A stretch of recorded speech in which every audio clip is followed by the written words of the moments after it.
Hello mga ka-Tarot Guide by Miss M. Ngayon ang babasahin natin ay ang para sa mga Libra, June 12, 2024.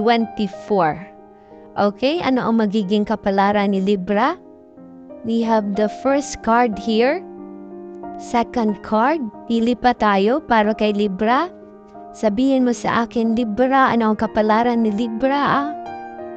With the help of our tarot card. Alright? First, we have this card.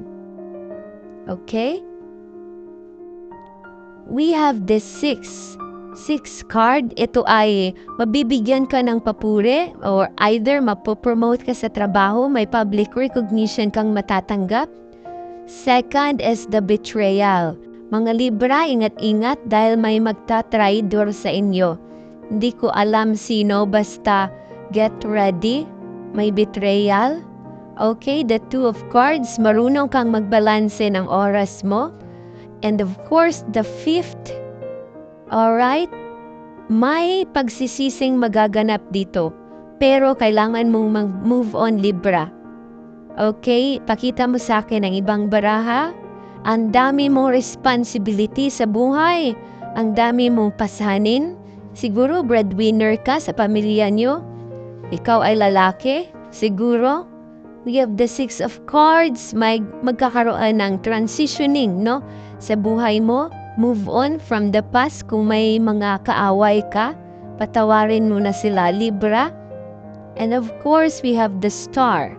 The Star, may mabubuntis dito. Congrats in advance.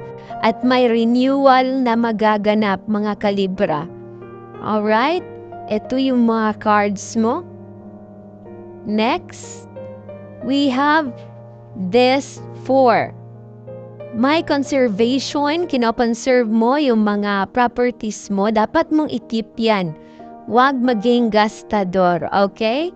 At next, last card. Okay?